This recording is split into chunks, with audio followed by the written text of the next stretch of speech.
disusun oleh sel-sel saraf atau neuron yang berfungsi menerima dan memindahkan rangsangan dari bagian tubuh yang satu ke bagian lain. Sel pembentuk jaringan saraf memiliki ciri-ciri khusus, yaitu mempunyai sitoplasma yang menjulur panjang. Sel saraf atau neuron terdiri dari dua bagian utama, yaitu badan sel atau perikarion dan prosesus atau penjuluran sitoplasma yang terdiri dari dendrit dan akson. Badan sel memiliki inti sel atau nukleus di bagian tengahnya. Dendrit merupakan serabut khusus yang bercabang-cabang. Neurit atau akson adalah serabut panjang yang dilengkapi oleh sel penyokong atau sel swan.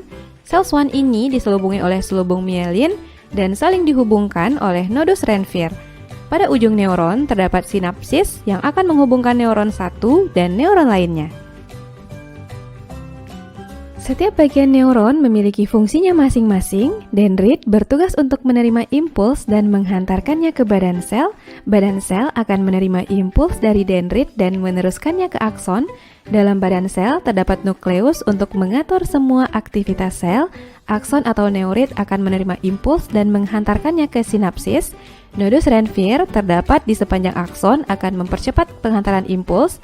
Sel swan berguna untuk menyediakan makanan bagi akson, sedangkan selubung mielin yang membungkus akson akan melindungi akson dan memberi nutrisi bagi neuron. Berdasarkan fungsinya, ada 3 macam neuron, yaitu neuron sensorik, berfungsi untuk menghantarkan impuls dari reseptor ke sistem saraf pusat. Reseptor adalah penerima rangsang, dan organ reseptor adalah alat indera. Neuron motorik berfungsi menghantarkan impuls dari sistem saraf pusat ke efektor.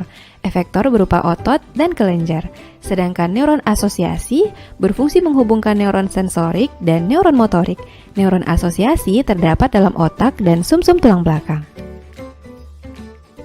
Berdasarkan bentuknya, neuron juga dibedakan menjadi 3 jenis, yaitu neuron unipolar adalah neuron yang badan selnya hanya bercabang satu, contohnya neuron pada hewan tingkat rendah.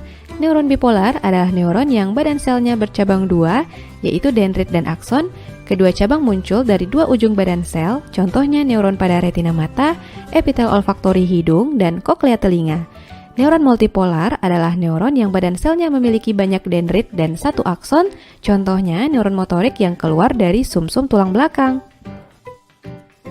Pada susunan neuron juga terdapat neuroglia sebagai sel pendukung yang menyelubunginya, sehingga neuron dapat menjalankan fungsinya dengan baik. Neuroglia terdapat pada sistem saraf pusat maupun sistem saraf tepi dengan jumlah yang mencapai setengah dari jumlah neuron. Bagian-bagian neuroglia berupa astrosit, mikroglia, oligodendrosit, dan selubung mielin. Neuroglia memiliki fungsi sebagai berikut: menyediakan nutrisi bagi sel saraf atau neuron, membentuk selubung mielin pada sel saraf, mempertahankan keseimbangan tubuh, menyatukan jaringan pada susunan saraf pusat, dan berperan dalam transmisi sinyal sistem saraf. Nah, sampai di sini teman-teman bisa memahaminya ya.